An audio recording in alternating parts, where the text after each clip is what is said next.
Sapi bilang gila Kita maksudnya pandangan orang. gila kita.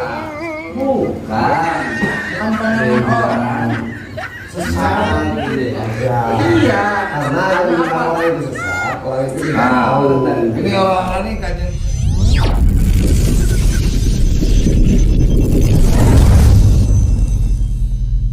Sebab ya kayak gini, ayat Quran itu mengatakan fadzakir fa inna dzikra tanfa'ul mu'minin. Kasih tegaskan karena dengan mempertegas sesuatu bermanfaat bagi hatinya orang-orang yang beriman. Kalau orang yang beriman itu memang dia minta dinasihati, diingatkan, karena dengan diingatkan itu sangat baik bagi orang-orang yang bermanfaat untuk orang-orang yang beriman. Orang kafir nggak bermanfaat bagi dia. Apa ayatnya? Ya, Al-Quran Allah Subhanahu Wa Taala berfirman itu mana itu? Ya, ayat berapa ya? Innalladzina kafaru. Mana ayatnya? Ada yang tahu ayatnya? Mana ayatnya?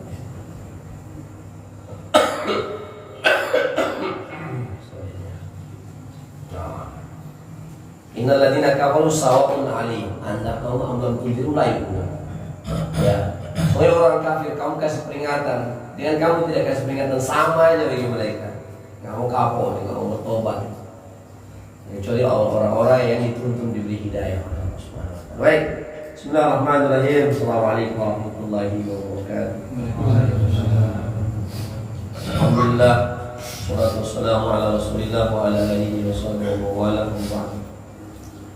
Mari kita sama-sama kembali hadir dalam majelis pengajian kitab Al-Hikam, ya, sebuah karya yang luar biasa yang ditulis oleh salah seorang ulama syar'i, ya, sekaligus ulama sufi, ya, ulama hati, ulama qalb.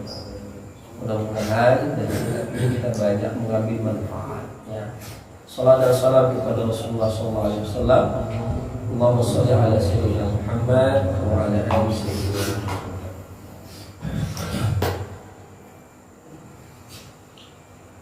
Baik.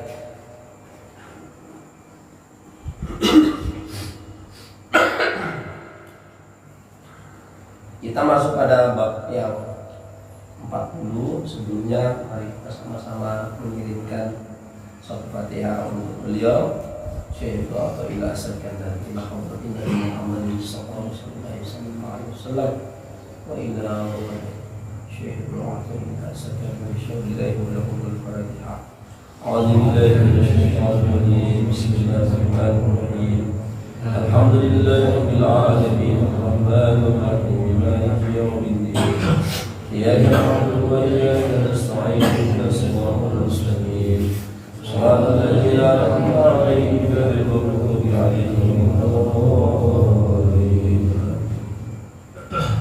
قال شيخ ابن عطية السكندري في كتاب الحكم عطية ونفعنا بعلومه لا ترفعن إلى غيره حاجة وموردها عليك فكيف يرفع غيره ما كان هو له واضعا.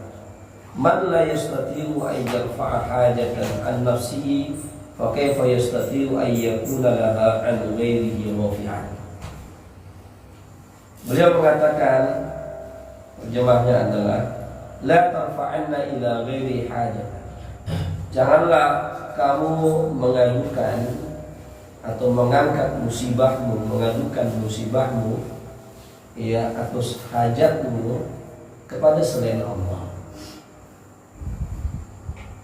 Huwa muriduha alika, karena yang menurunkan musibah itu, ya, adalah Allah semata. Yang menurunkan musibah, yang menurunkan ujian adalah Allah. Fa kaifa yarfa'u ghairuhu ma kana huwa lahu wadi'an. Bagaimana mungkin selain Allah dapat mengangkat yarfa'u ghairuhu ma kana huwa lahu wadi'an. Bagaimana mungkin selain Allah dapat mengangkat musibah yang telah ditetapkan oleh Allah? Bagaimana mungkin selain Allah dapat mengangkat musibah yang telah ditetapkan oleh Allah? Man la yastati'u an yarfa'a hajatan an nafsihi. Bagaimana mungkin orang yang tidak bisa mengangkat musibah dari dirinya sendiri? Oke, fa yastati'u an yakuna laha an ghairi rafi'an. Bisa mengangkat musibah orang lain. Bagaimana mungkin ya orang yang tidak bisa mengangkat musibah dari dirinya sendiri bisa mengangkat musibah dari orang lain? Ini luar biasa kata-kata ini. Ya. Dalam Al-Quran Al-Karim, Nabi itu mengatakan, mana salah saya, beliau sendiri tidak bisa mendatangkan manfaat dan tidak bisa menolak mudarat. Ya. Tidak bisa. Tidak ada yang bisa memberikan kepada kamu manfaat dan tidak ada yang bisa menolak kemudaratan pada dirimu juga. Tidak bisa. Yang bisa melakukan itu hanya Allah Subhanahu wa Ta'ala. Ya. Maka jangan sering-sering mengadukan keadaan kita sama manusia. Ya, sakit kepala orang. Sekali-sekali tidak apa-apa. Tapi yang paling pertama sekali yang kamu adukan itu adalah Allah. Manusia ini adalah wasilah. Jangan sampai kebalik, manusia dulu baru Allah. Allah dulu baru manusia. Karena manusia adalah wasilah, sementara Allah adalah pembuat. Ya. Anni masaniyad duri wa anta arhamur rahim. Ya Allah, kata Nabi Ayub, aku telah ditimpa satu kepayahan, sementara engkau adalah Maha Rahman dan Rahim, Maha Pengasih dan Maha Penyayang. Coba bayangkan. Dia tidak mengatakan aku udah terlalu banyak luka-luka di badanku ya Allah, semua banyak tai di badanku ini, banyak ulat-ulat di badanku ini. Dia enggak banyak ngoceh di hadapan Allah, enggak banyak dia omong dia. Karena kenapa? Dia malu. Ya, terlalu banyak nikmat yang dia dapat, sementara dia hanya beberapa tahun aja dia mau ngomong sama Allah, dia malu. Karena dia hanya ngomong seperti ini, masaniyad duri wa anta arhamur rahim. Ya Allah, aku sudah ditimpa dengan satu kepayahan, sementara engkau adalah Maha Rahman dan Rahim. Ya. Jadi ketika kita mendapatkan satu musibah, satu ujian dari Allah, ya, yang pertama sekali yang kita datangi adalah Allah. Kenapa? Tidak ada makhluk Allah yang bisa menghilangkan kemudaratan yang menimpa kita. Antum punya uang 1 miliar, antum sakit, sakitnya sama, sakit mah, sakit lambung, dokternya sama. Ya. Uang punya 1 miliar, yang satu hanya punya uang 1 juta, bayar ongkosnya, perobatannya 200, beli obatnya 200, sama ongkosnya 400, tapi satu punya uang 1 miliar, satu hanya punya uang 1 juta. Sakitnya sama, diagnosanya sama, usianya sama, ongkosnya sama, dokternya sama, obatnya sama, dosisnya sama, sembuhnya beda.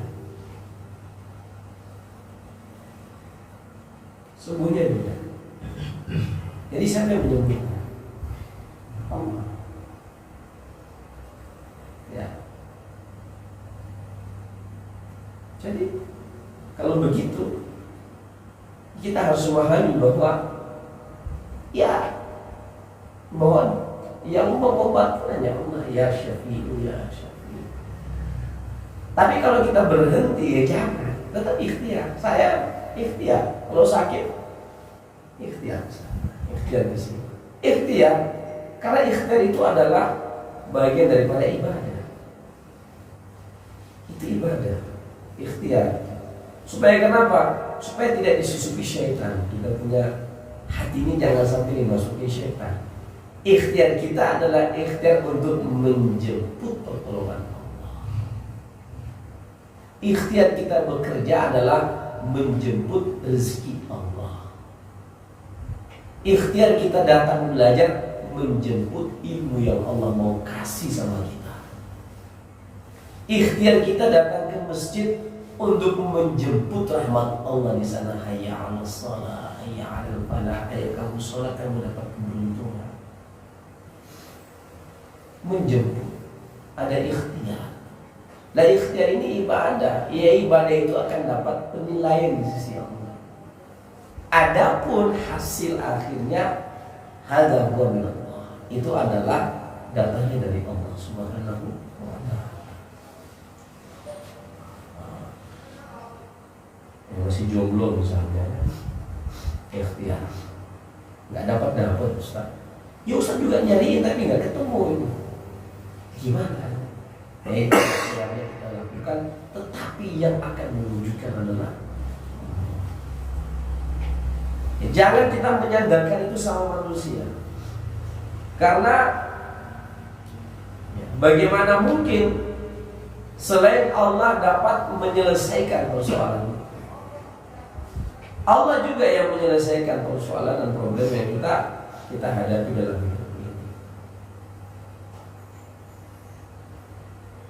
Contoh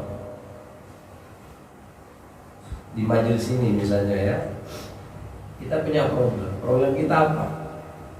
Kita ini Ustaz sudah berbusa-busa ceramah, sudah kasih amalan ini siang malam bersama dengan.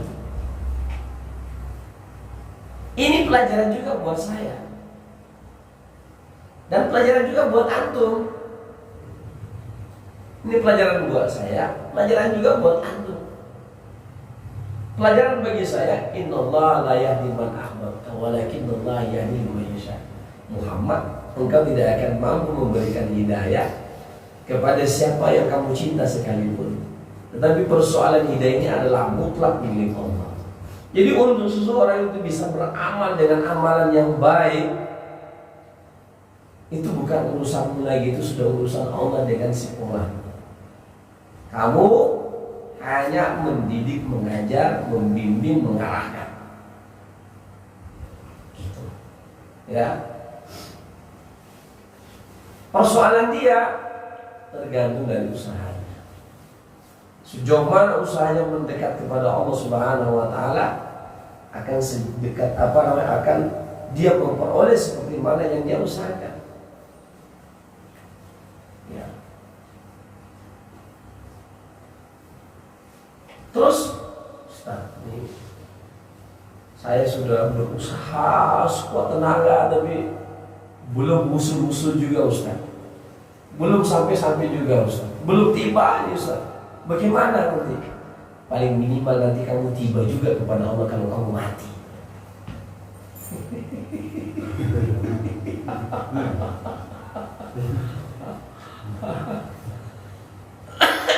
Kalau antum belum mati, belum sampai terus antum belum sampai nanti juga sampai kamu tidak perlu meninggal.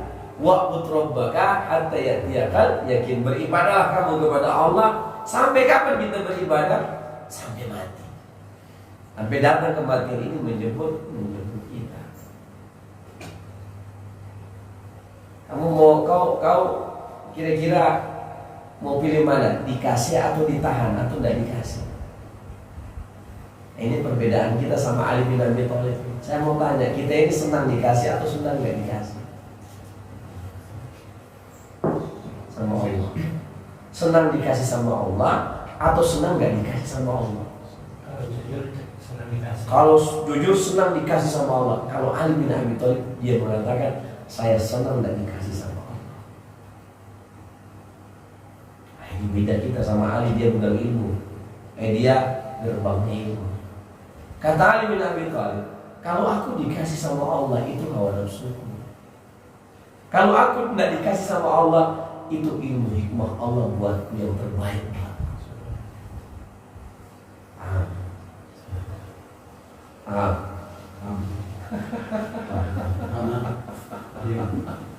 Tapi ya Ali bin Abi Thalib udah musuh, dia udah sampai, dia udah makrifat kepada Allah Ta'ala. Kita masih belajar melangkah. Kita masih belajar satu tahap. Kenapa Ali berpikiran begitu? Karena dia berpikiran, kalau saya dikasih sama Allah sesuai dengan keinginan dan permintaan saya, ya sedikit itu jadinya. Tapi apa yang disimpan sama Allah untuk saya, itu yang terbaik bagi Allah dalam pandangan Allah ketimbang dalam pandanganku. Itu kacamatanya Ali berpikir dan melihat. Maka dia memang betul-betul orang yang sangat menjadi sanad kita dalam zikrullah. Itu sanad kita yang Ali bin Abi Thalib. Sanad kita dalam tariqah. Allah. Orang dia gudang. Kalau Nabi adalah gudangnya ilmu, ya dia pintu lebar. Masya Allah.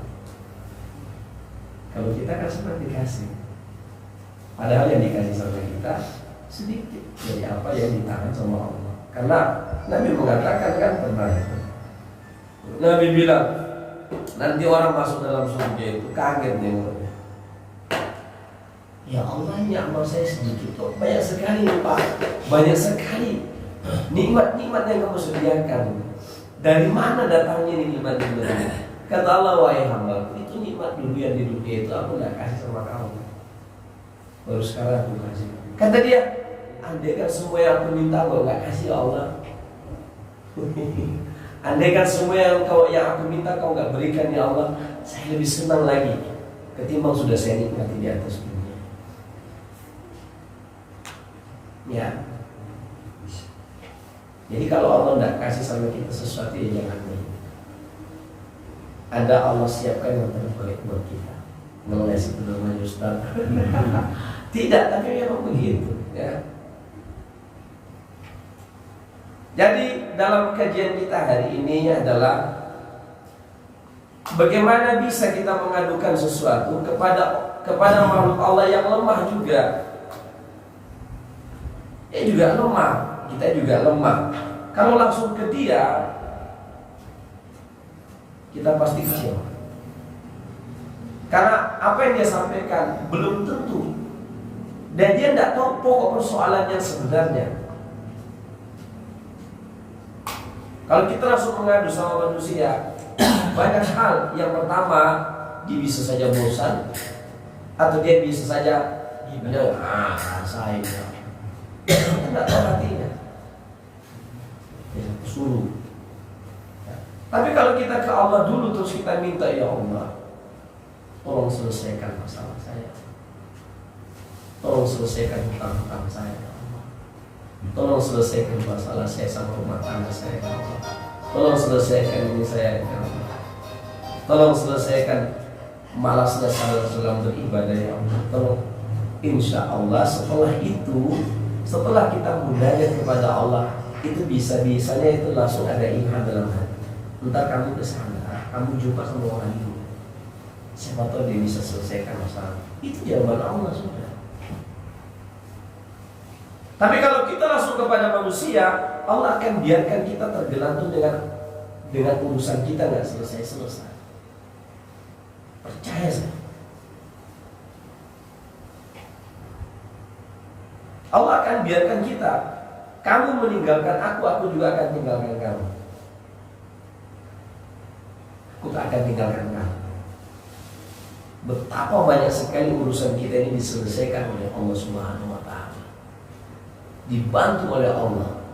Tiba-tiba kita ingat, tiba-tiba coba kesana. Tiba-tiba itu kan semuanya gambarannya Allah berikan kembali jawaban atas doa dan doanya kita. Ya. Jadi jangan, kecuali memang parah-parah banget, ya baru kamu agak mengeluh sama. Selagi kamu masih bisa mengatasi masalah, atasi sendiri bersama dengan Allah. Kalau misalnya sudah mentok, minta sama Allah, ya Allah bukakan jalan. Ya Allah, ya Allah, ya Allah. Wahai Zat yang membuka jalan, wahai Zat yang maha membuka, bukakan. Ya Allah, kamu bukakan jalan. Ya. Bagaimana mungkin orang yang tidak bisa mengangkat musibah pada dirinya sendiri bisa mengangkat musibah bagi orang lain? Ya, ya. Ini kajian ini sebenarnya sudah sering kali kita ucapkan dalam keseharian kita, tetapi lagi-lagi kita kadang-kadang gagal dalam mengamalkan. Ya, kadang-kadang gagal dalam mengamalkan. Makanya saya ulangi sekali lagi, supaya Allah itu senang kepada kita ketika kita dirundung satu persoalan, datangi Allah dulu. Jangan langsung cinta sama manusia, karena Allah tidak suka. Kamu lebih mendahulukan makhlukku daripada aku yang menurunkan bala itu, yang menurunkan ujian itu kepada aku. Kau akan biarkan kamu dengan manusia. Jadi kalau kita datangi Allah dulu, ya Allah sekarang, Allah nanti, dan Allah selama-lamanya. Makhluknya itu nanti Allah pertemukan. Kamu nanti akan di sini. Kamu akan nanti di sini. Saya punya pengalaman menangis kan. Beberapa hari yang lalu saya dengan Mas Agus. Sampai Mas Agus sendiri kaget. Kok bisa kayak gitu Pak Ustadz ya? Coba bayangkan. Alhamdulillah sakit kaki saya sudah berangsur pulih. Sudah 1 bulan lebih saya sakit kaki, lutut nih. Nggak cita-cita kemana-mana, di rumah aja. Paling cita sama istri. Mau dulu kok sakit kali tuh, gara-gara main badminton ini. Ini gara-garanya ya, sebabnya ya. Musababnya juga dari Allah. Mudah-mudahan dosa yang melangkah kemana-mana diampunkan Allah. Ya, sudah diurut sama Bang Edi, belum sembuh-sembuh. Sudah diurut sama, udah berapa orang, udah sembuh-sembuh. Akhirnya ketemunya sama Bang Agus. Bang Agus telepon, tidak nyangka telepon sama Bang Budi. Bang Budi bilang, coba ke sini. Sudah datang ke sana, udah siap. Ada tukang urut sana, udah standby. Nanti mungkin ada 3 orang Pak Ustadz. Ustadz mungkin agak lama, mungkin maghrib. Nah, apa saya kita ke sana. Begitu sampai di sana, lah tukang urutnya ngacir. Tukang urutnya pergi. Ya, sama yang di urut tadi itu urutan yang ketiga udah nggak ada. Udah nggak ada yang diurut, sudah nggak ada tukang urutnya udah pergi. Tidak berapa lama kita dulu ngobrol, ya karena ketemunya sama Pak Agus di masjid. Itu saya minta doa sama Allah di masjid, ya Allah. Kalau tambah parah nanti saya tidak bisa kesana kemari, kasihan jamaah deh, kasihan yang lain-lain. Tanggung jawab ini besar, tolong berikan kesembuhan. Dan jalannya itu aneh. Begitu sudah kayak orang putus harapan, kemana lagi ya Bang Agus? Dalam hati saya nggak ngomong. Tiba-tiba ada orang yang datang ngantar mobil. Mobilnya rusak, namanya Pak Bang Iqbal. Kenapa Pak? Ini Pak Ustadz ini yang disangkan. Oh saya ada yang di tukang urut nih. Coba. Satunya nggak ada, yang satu dihantar sama Allah. Dengan kemudahan Allah dari saya subhanallah ya Allah. Mudah bagi engkau untuk menggerakkan segala sesuatu. Membolak-balikan siang jadi malam jadi siang gampang. Apalagi ada urusan yang kecil gampang. Jadi jangan antum mengkerdilkan Allah yang maha besar. Jangan. Di mana itu yakinmu kepada Allah. Saya mau tanya sekali lagi, kalian yakin sama Allah? Kalian yang menciptakan kalian siapa? Allah. Yang menciptakan langit 7, bumi 7 lapis siapa? Yang menggerakkan siang jadi malam jadi siang siapa? Ayo urusanmu gimana? Kecil besar mana urusanmu dengan yang mengatur alam semesta itu? Allah. Jadi jangan kita kerdilkan Allah yang maha besar. Jangan kita kecilkan Allah yang maha besar. Besarkan Allah yang maha besar. Allah. Agungkan Allah yang maha agung. Baru kita ketemu hari. Kan enak. Makanya orang-orang yang dekat sama Allah itu hidupnya tenang. Tiba-tiba ada pertolongan Allah, tiba-tiba ada pertolongan Allah, tiba-tiba ada itu di luar cara kita berpikir itu. Gimana caranya? Sama ini saya tandinya. Atau dari mana jalan-jalan? Ketemu juga. Maksudnya bukan cari saya, cari Ustadz Banten. Saya mikir di mana Ustadz Banten di sini? Di mana Ustadz Banten? Kalau Pak Wali ya Banten beliau. Banten. Di mana nama Ustadz Banten di sini Pak Wali? Ada tak dengar-dengar? Ada. Rupanya ketemu sama Ustadz. Ustadz Banten. Itu cara-cara Allah mempertemukan hamba-hambanya ketika sudah ada. Ya Allah sakit. Allah pertemukan. Ini jadi besarkan Allah sebesar-besarnya dalam iman. Allahu Akbar. Insya Allah. Ya. Jangan kerdilkan kebesaran dan kekuasaan Allah. Allah mau berkuasa di alam jagat raya. Kita ini mau mati juga ini. Saya tadi ceramah di Masjid Al-Falah. Masalah-masalah bekal menjelang akhir hayat. Itu memang ada nangis itu secerita. Semua di sini, saya bilang sama mereka. Di sini semuanya usia berapa tahun? 40 tahun ke atas kan angkatan gue. Yang 40 tahun ke atas ini siap-siap aja.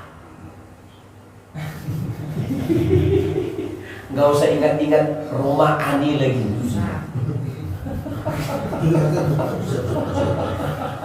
Saya kan sudah 40 tahun ke atas nih. Saya bilang saya ini 44 tahun sekarang. Itu sudah tidak ada lagi kebayang Roma Ani. Udah nggak ada lagi kepengen dunia ini. Mau bilang rumah sudah punya rumah, mau bilang mobil sudah ada mobil, sudah selesai urusan dunia ini. Mau bilang apa? Yang kita pikirkan tinggal bagaimana melengkapi hari-hari kita menjelang kita mau dipanggil sama Allah. Kaki kita yang sendiri sudah di dalam kubur Pak, yang 40 tahun. Dalam kajian hadis yang pertama dalam kitab Riyadhus Shalihin. Itu dia ibu bapak-bapak. Ayo Ustaz, iya. 40 tahun siap-siap aja. Kaki itu udah satu di alam kubur itu. Yang 60 tahun Pak? Hah? Itu sudah bonus itu.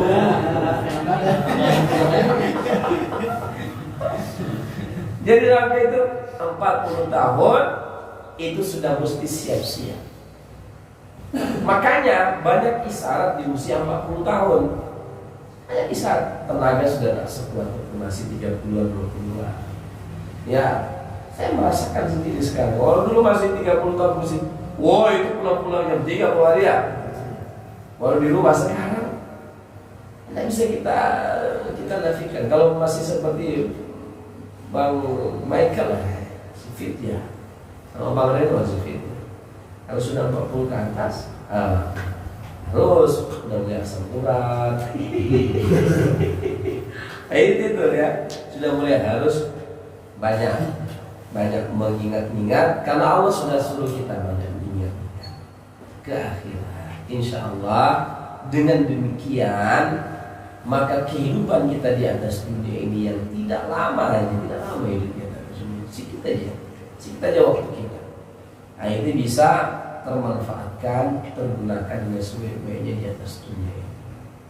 Ya, tapi jangan pula udah 20 tahun Ustaz, masih lama lagi.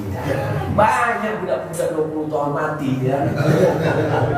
Ketabrak itu. Banyak. Bahkan sekarang ini sekarang atau apa itu ada, saya salah atau gimana itu. Kebanyakan yang meninggal di masa usia muda. Kenapa? Mati kecelakaan, macam-macam matinya ya. Jadi ya ini saya sampaikan ya dalam kajian ini, semoga ya ketergantungan kita hanya kepada Allah Subhanahu wa Ta'ala. Karena memang kajian tasawuf, ya, kajian al-ihsan ini mengarahnya ke sana. Ya, mengarahnya ke sana. Ya, kalau kalian mau terkait dengan hukum-hukum ini bisa, tapi ini memang berbicara masalah qalb dan dalam sih ya. Jadi jangan kita terlalu bergantung kepada makhluk Allah yang mana dia juga lemah. Bergantunglah hanya kepada Allah Subhanahu wa taala. Allah Samad, Qul huwallahu ahad, Allahu samad. Katakanlah dialah Allah yang Maha Besar. Dialah Allah tempat bergantung segala sesuatu makhluknya. Pertanyaannya Ustaz, bisa tidak kita bergantung kepada Allah dalam urusan dunia? Urusan akhirat aja bisa, apalagi urusan dunia. Bisa nggak kita bergantung kepada Allah dalam urusan dunia? Bisa. Bisa. Ya. Bisa. Makanya tadi ketika saya ditanya Ustaz, boleh enggak kita beribadah sholat dengan niat setelah selesai sholat kita minta doa untuk urusan dunia? Wah, saya bilang sangat bisa. Ketika kita di rukun yamani itu pada saat tawaf baca doa kita apa? Rabbana atina fid dunya wa fil akhirati wa qina. Jadi saya bilang jangan kita ini seperti orang sekuler. Orang sekuler itu memisahkan masalah urusan dunia dengan urusan akhirat. Tidak. Islam ini 1x24 jam itu diatur. Jadi tidak ada yang memisahkan antara urusan dunia dengan urusan akhirat. Ustaz, izin Ustaz. Apa itu? Angkanya maksudnya. Inna lillahi wa inna ilaihi raji'un. Ya, duluan nanti kami besok. Ya.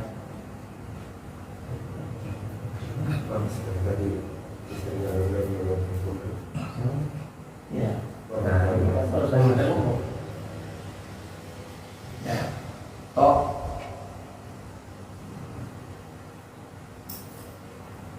Jadi itu ya. Ingatnya di mana? Di mana sekarang jenazahnya? Oh, di rumah ya? Jadi kalau saya kesini rencana mau dibawa ke rumah sakit, mungkin belum sempat ke rumah sakit. Oh, meninggalnya di rumah ya? Dari pagi belum. Oke, baik. Ya, duluan aja sama. Hati-hati. Assalamualaikum. Salam. Saya besok pagi mau berangkat ke Batam. Baik, saya tutup dulu ya. Saya akhiri. Demikian. Assalamualaikum warahmatullahi wabarakatuh. Ya. Ya, kita lagi berduka semuanya jamaah. Salah seorang orang tua daripada jemaah kita, Bang Marsan, ibunda beliau